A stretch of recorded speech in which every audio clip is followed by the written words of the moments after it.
नमस्कार दोस्तों, स्वागत है आप सभी का हमारे YouTube चैनल एसजे क्लासेस पर। तो हम जो पढ़ रहे थे वो था लीनियर इक्वेशन और लीनियर इनइक्वालिटीज इन टू वेरिएबल। उन सभी के बारे में उनका बेसिक कंसेप्ट और उनके संबंधित जो उनसे क्वेश्चंस है उनको हमने सोल्व कर लिया था। आज हम पढ़ने वाले हैं एक्सरसाइज जो 4 है उसकी मिसलेनियस एक्सरसाइज या विविध प्रश्नमाला। तो गाइस, यदि आप क्लास 10th की टोटल मैथ यदि पढ़ना चाहते हो तो प्लीज चैनल को जरूर सब्सक्राइब कीजिए, और यदि आपको वीडियो अच्छे लगे तो प्लीज वीडियो को लाइक कीजिए और कमेंट बॉक्स में कमेंट जरूर करके बताइए। तो आइए आज हम स्टार्ट करते हैं विविध प्रश्नमाला। पहले बात कर लें इसके कंसेप्ट की। तो जो भी विविध प्रश्नमाला होती है, जो विविध मिसलेनियस एक्सरसाइज जो होती है उसका कोई बेसिक कंसेप्ट नहीं होता है। तो उस एक्सरसाइज में या उस चैप्टर में हम उस विविध से पहले जो जो कंसेप्ट पढ़े उन्हीं को यूज करते हुए विविध प्रश्नमाला के क्वेश्चन सोल्व करते हैं। तो आइए समझते हैं इसके क्वेश्चंस को किस तरीके से सोल्व किया जाता है प्रीवियस 4.1 और 4.2 के कंसेप्ट को लेकर। तो देखिए, इसका फर्स्ट क्वेश्चन हमारे को दे रखा है, दो लीनियर इक्वेशन टू वेरिएबल में दे रखी है, x प्लस वाई माइनस के 4 इक्वल्स टू 0, 2x प्लस के वाई माइनस में 3। अब ये बोल रहा है यदि इन समीकरणों का कोई भी हल यदि नहीं है, यदि इनसे जो सॉल्यूशन आप निकालोगे यदि कोई सॉल्यूशन नहीं निकलता है तो उस कंडीशन में आपको k की वैल्यू निकालनी है। तो मैंने समझाया था, यदि आपकी equation ax plus B Y equal to C या ax plus B Y plus C equal to 0, ax plus B Y plus C equal to 0 form में हो तो कोई हल हमारे पास कब नहीं आता, जब हमारे पास जो रेखाएं हैं वो एकदम समांतर आती है, पैरेलल आती है। तो पैरेलल लाइन यदि हमारे को मिलेगी तो उनका कोई सॉल्यूशन नहीं निकलता। और इनको किस तरीके से चेक किया जाता है, तो उसके लिए मैंने बताया था, यदि a1 अपॉन a2 और b1 अपॉन b2 दोनों आपस में इक्वल आ रहे हो और c1 अपॉन c2 के इक्वल नहीं हो तो इक्वल वाली कंडीशन हम ले लेंगे और उससे हम k की वैल्यू यहां से प्राप्त कर सकते हैं।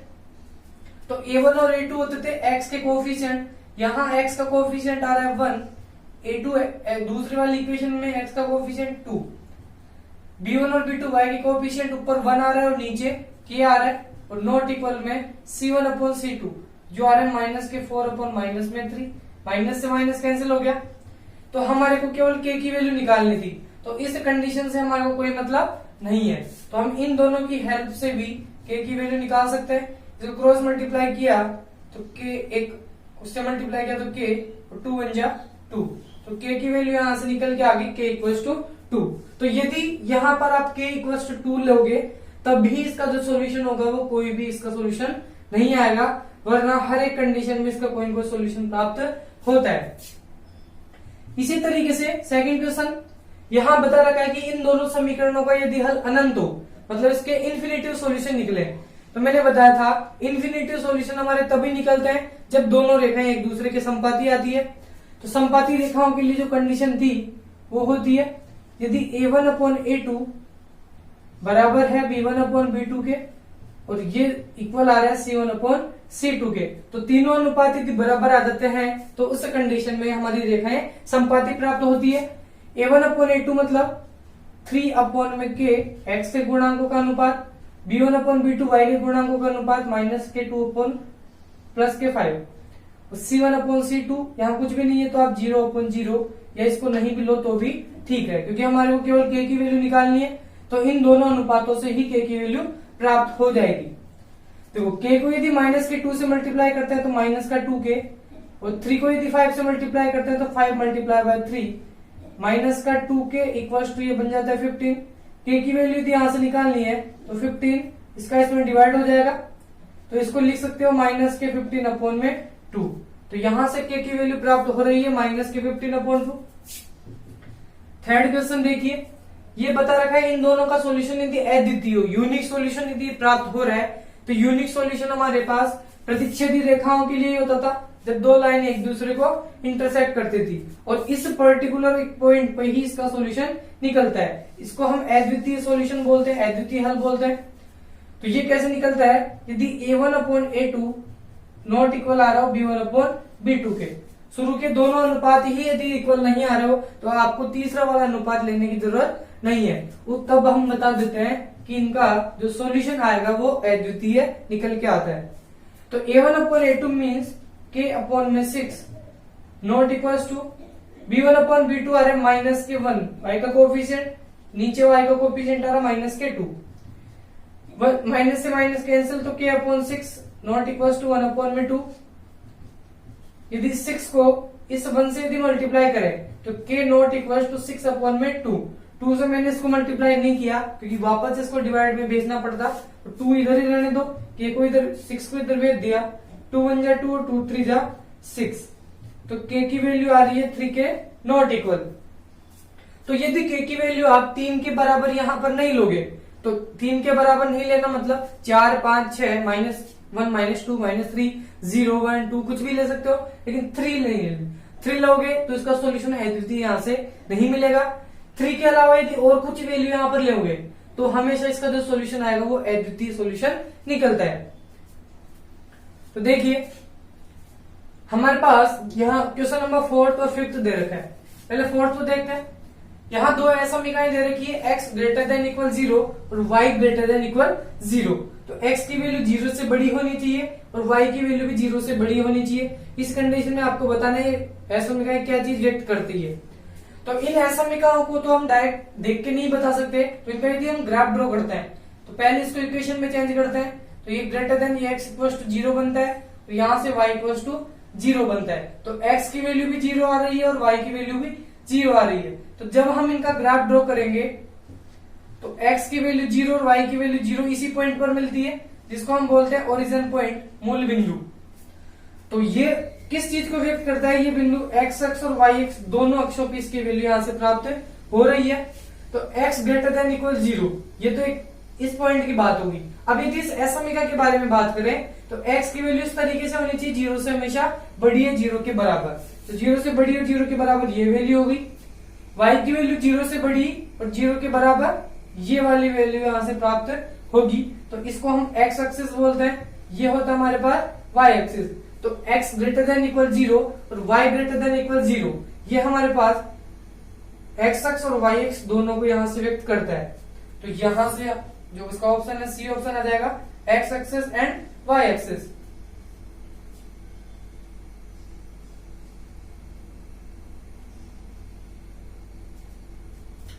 देखो क्वेश्चन नंबर 5, यहां देर का y माइनस का 3 लेस देन इक्वल 0, ये क्या बताता है।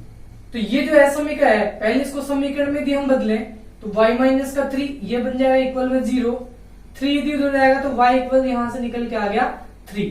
अब यदि मैं इस असमीकरण का यदि ग्राफ बनाता हूं तो y इक्वल टू 3 कहीं y अक्ष पर ही होगा, तो y इक्वल में प्लस का 3 है, तो ये रहा। तो ये रेखा यदि आप इसकी ड्रॉ करते हो तो कुछ इस तरीके से लाइन आपको प्राप्त होगी, क्योंकि यहाँ पर x का मान हमारे को कुछ भी नहीं दे रखा, तो इसका मतलब x 0 होगा। यहाँ पर x 0 y अक्ष पर ही होता है, तो y अक्ष तो y की वैल्यू दे रखी है, तो वो रेखा x अक्ष के पैरेलल आएगी। तो ये जो ग्राफ है y इक्वल टू 3 का है, ये लाइन बन गई।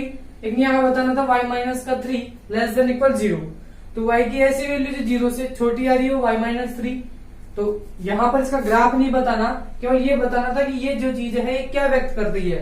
तो ये x अक्ष के समांतर कोई रेखा बताती है हमारे को, जो किस x अक्ष के क्या है पैरेलल आ रही है। तो देखिए क्वेश्चन नंबर 6, यहाँ पर दो लीनियर इक्वेशन आपको दे रखी है, एक है x plus 2y minus 8 equals to 0, दूसरी दे रखी 2x plus 4y equals to 16। इस क्वेश्चन में हमारे को केवल इसके हलों की संख्या बतानी है, इसको सोल्व करके नहीं बताना, केवल इसको हलों की संख्या बतानी है, कोई इसका ग्राफ वगैरह नहीं बनाने। तो देखो मैंने बताया था कि डायरेक्ट किसी क्वेश्चन में हल उसके बताने, हलों के प्रकार यदि बताने होते हैं, तो मैंने बताया था कि आपकी जो इक्वेशन है वो ax plus by equals to c form में होनी चाहिए, उस हिसाब से हम उसकी सॉल्यूशन प्राप्त कर सकते हैं। तो ये equation ax plus by plus c equals to 0 form में है, तो इसको भी इसी तरीके से या तो बना लो या ऊपर वाली को इस तरीके से बना लो। मैंने बताया था c या तो इक्वल के उधर होना चाहिए या कांस्टेंट टर्म इक्वल के इधर होना चाहिए, तो या तो इसको उधर भेज दो या इसको इधर ले आओ।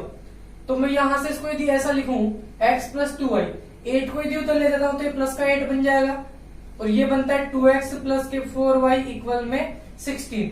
ये होगी इक्वेशन नंबर 1 और ये होगी इक्वेशन नंबर 2। इनको मुझे बताना है हलों की प्रकृति, तो इसके लिए मुझे a1/a2, b1/b2 और c1/c2 निकालना पड़ता है। तो a1/a2 होता है x के कोएफिशिएंट, तो ये होता है 1, यहां से निकल रहा है 2, यहां से 2, y के कोएफिशिएंट 2/4 और c कांस्टेंट आ रहा है 8/16। तो यहां से देखिए इन तीनों का जो रेशियो है बराबर दिख रहा है, ये 1/2 आ रहा है, 2 1 जा 2 2 2 जा 4, ये भी 1/2 बन रहा है, 8 1 जा 8 और 8 2 जा 16। यहां से तीनों के तीनों जो रेशियो है वो एकदम इक्वल आ रहा है। तो a1/a2 और b1/b2 और c1/c2 यदि तीनों की वैल्यू इक्वल आती है तो हमारे पास जो रेखाएं प्राप्त होगी वो संपाती रेखाएं मिलती है,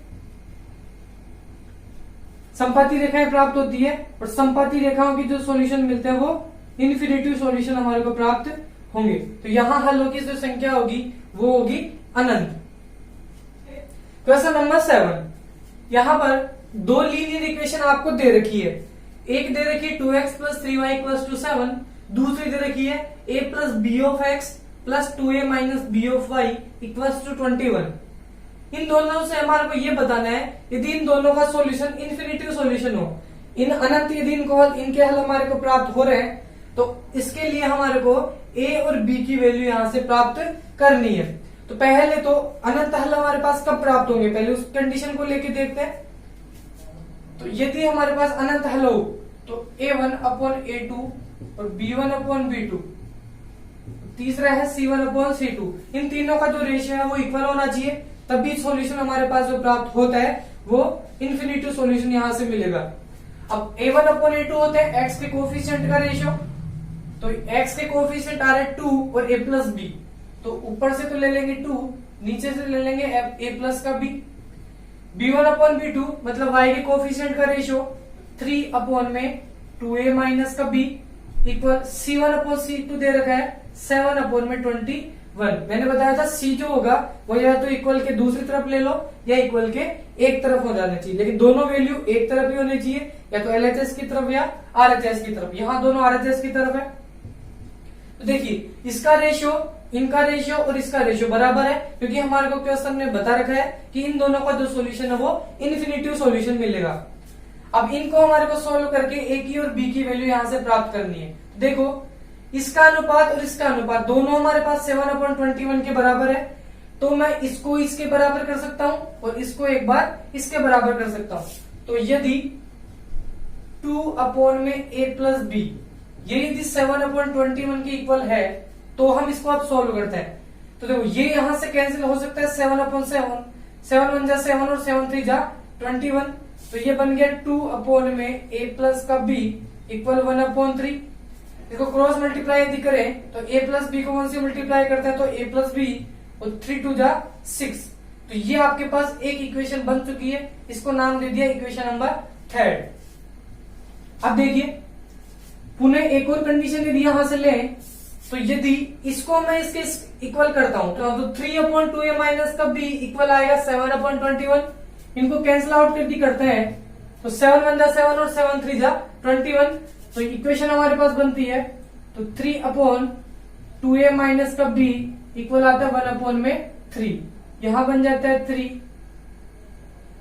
इसको अब यहां से क्रॉस मल्टीप्लाई करें तो 2a - b को यदि 1 से मल्टीप्लाई करते हैं तो 2a - b ही मिलेगा और 3 3 जा 9। ये हो गई equation number 2। Sorry equation number यहां से बन जाती है 4।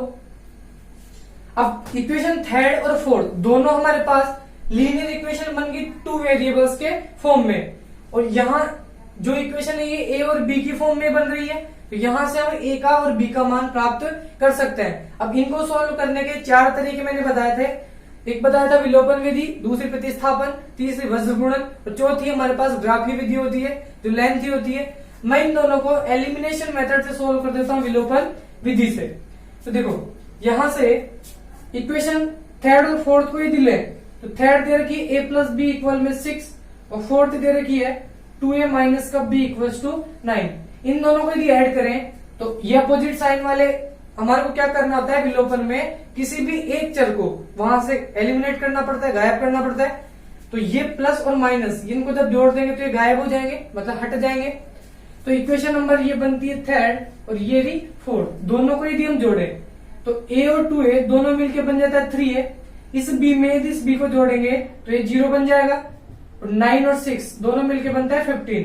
तो a की वैल्यू आ रही है 15 अपॉन में 3 इक्वल्स टू 5। तो a का जो मान है वो हम इन दोनों में से किसी भी इक्वेशन में पुट कर सकते हैं। तो a का मान समीकरण 3 में यदि रखें तो यहां पर a की वैल्यू यहां पर रख देंगे 5 प्लस b ऐसे कैसे इक्वल आ रहा है 6।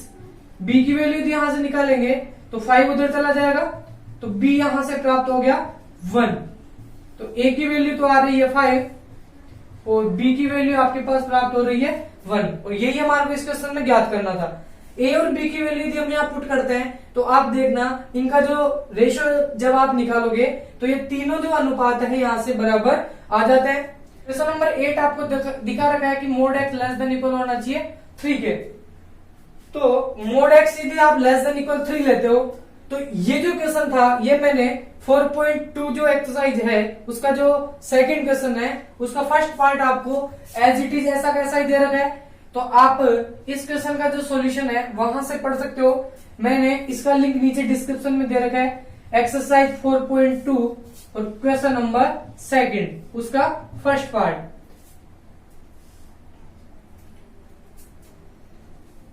अब सोल्व कराते हैं 9th क्वेश्चन, क्योंकि 8th जो क्वेश्चन है वो पहले करवा दिया था, उसी तरीके से इसको भी सोल्व करना है। मोड वाले जो प्रश्न सब सोल्व करवाए थे तब मैंने ये वाला क्वेश्चन सोल्व करवा दिया था। अब देखिए 9 क्वेश्चन नंबर 9 आपको दे रखा है, एक असमीका दे रखी है 2x प्लस के 3y ग्रेटर देन इक्वल 3।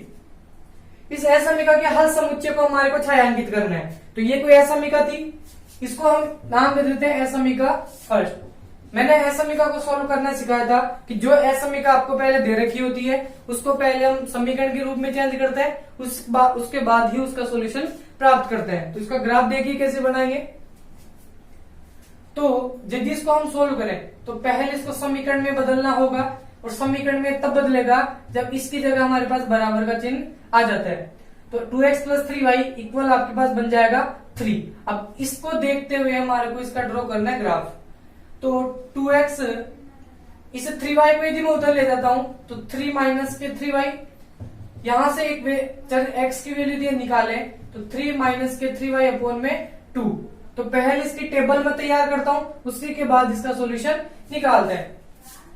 तो देख इसकी टेबल तैयार करें तो इस इक्वेशन में पहले कुछ वैल्यू अपने 1 से y की प्रतिस्थापित करेंगे। तो यदि y की वैल्यू में यदि 1 लेता हूं तो x आता है 3 माइनस का 3 ब्रैकेट 1 अपॉन में 2, ऊपर बनता है 3 माइनस के 3 अपॉन 2, तो ऊपर बन गया 0। 0 में यदि किसी भी नंबर से डिवाइड करते हैं तो हमेशा आता है 0। y की एक और वैल्यू यदि यहां से ले तो y यदि यहां से 1 लेता हूं तो 1 ले लिया, 2 लेते हैं, 3 2 10 6 में से 3 सब्ट्रैक्ट होगा तो ओड नंबर यहां से मिलेगा। ओड में 2 से डिवाइड हो जाता है लेकिन दशमलव के रूप में होता है। तो y की वैल्यू में 3 लेता हूं, या -1 यहां से ले सकते हो, तो y की वैल्यू ले लो -1। तो x आपको मिलेगा 3 माइनस का 3 ब्रैकेट -1 अपॉन में 2। ये माइनस माइनस मिलके बन जाएंगे प्लस, तो प्लस का 3 और प्लस का 3 दोनों मिलके बन गया 6 अपॉन में 2। आंसर आ गया 3। 2 पॉइंट यहां से निकल गए। एक और पॉइंट यदि आप निकालना चाहते हो तो निकाल दो। तो यहां से y को यदि 2 लेता हूं तो 6 माइनस 3 नहीं बनता, y को यदि 3 लेता हूं तो यहां से x निकल के आ गया 3 माइनस का 3 ब्रैकेट 3 अपॉन में 2, 3 माइनस यह बन जाता है 9 अपॉन में 2, ऊपर बनता है माइनस का 6 अपॉन 2, आंसर आ गया माइनस में 3। तो y की वैल्यू 3 फुट यहां पर की तो 3 मान हमारे को x के प्राप्त हो चुके हैं। और इसके लिए मैं इधर टेबल तैयार कर देता हूं, ये x हो गया और ये y हो गया। x की वैल्यू जब 0 हमारे पास निकल के आई तो y हमने लिया था 1, x जब 3 निकल के आ गया तो y हमने लिया था -1, x जब -3 निकल के आया तो y हमने लिया था +3। ये तीनों पॉइंट आपके इस असमीका के निकल चुके हैं। अब इसका हमारे को बनाना है ग्राफ। तो देखिए असमीका के लिए जो हमने टेबल तैयार की है वो ये है, x मान 0 1 3 -1 और -3, इसका हम यदि ग्राफ ड्रॉ करें तो पहले पैमाना इसका लिखना पड़ेगा। तो पैमाना आप लिख देना, x एक्सिस पर 1 सेंटीमीटर इक्वल 1 यूनिट और y एक्सिस पर भी 1 सेंटीमीटर इक्वल टू 1 यूनिट। अब मैं इसका ड्रॉ करता हूं ग्राफ। तो x की वैल्यू लेनी है 0, यहीं पे होगी, और y की तरफ जाना है +1, तो ये पॉइंट हो गया 0,1। दूसरा x इक्वल में 3, x इक्वल 3 ये रहा, y इक्वल जाना -1, y की तरफ -1 चलोगे तो ये वाला पॉइंट यहां से मिलेगा, ये पॉइंट हो गया 3, -1। x की वैल्यू यदि -3 है तो x की वैल्यू -3 यहां पर मिलेगी, तो y की वैल्यू यहां से मिलेगी +3, y की वैल्यू +3 यहां पर है, तो ये पॉइंट यहां से मिलेगा -3,3। ये तीनों पॉइंट जब आपस में मिल जाते हैं तो हमारे पास एक लाइन बन जाती है।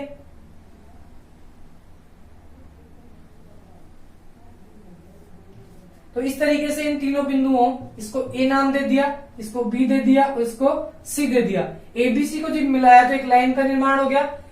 तो हमारे को इसका असमिका का ग्राफ ड्रॉ करना था या इसका छायांकित क्षेत्र बताना था।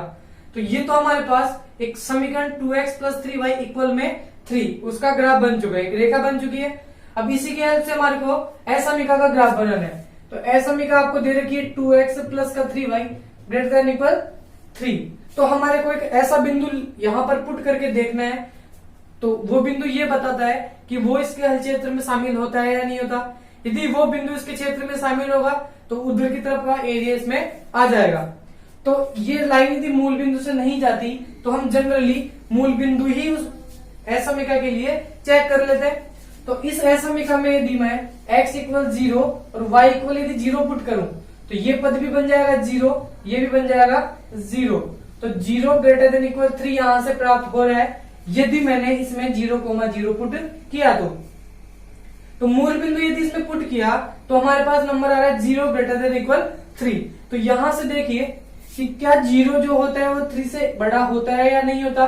तो 0 हम जानते हैं कि 3 से बड़ा नहीं होता। इसका मतलब क्या हुआ कि जब आपने मूल बिंदु को इस असमिका में पुट किया तो ये इस असमिका को संतुष्ट नहीं कर रहा, तो ये चीज हमारे पास गलत आ रही है। तो जब मूल बिंदु इसको संतुष्ट नहीं कर रहा तो इसका मतलब मूल बिंदु इस असमिका के हल क्षेत्र में शामिल नहीं है, क्योंकि असमिकाओं के बहुत सारे सॉल्यूशन मिलते हैं, उस लाइन के अलावा भी बहुत सारे सॉल्यूशन मिलेंगे। तो हल क्षेत्र या तो इधर की तरफ होगा या उधर की तरफ होगा। अब मूल बिंदु यदि इसको शामिल संतुष्ट कर देता तो इसमें मूल बिंदु शामिल हम कर लेते। अब मूल बिंदु यदि इसको संतुष्ट नहीं कर रहा तो इसका हल क्षेत्र मूल बिंदु से परे होगा, तो दूर होगा मूल बिंदु से, तो इसका जो हल क्षेत्र होगा वो कुछ इस तरीके से हमारे को प्राप्त होगा। अब ये जो ग्राफ बन चुका है ये हमारे असमिका 2x + 3y ≥ 3 का बन चुका है। तो इस तरीके से आपको प्रश्नों को सोल्व करना है, असमिका वाले प्रश्नों को।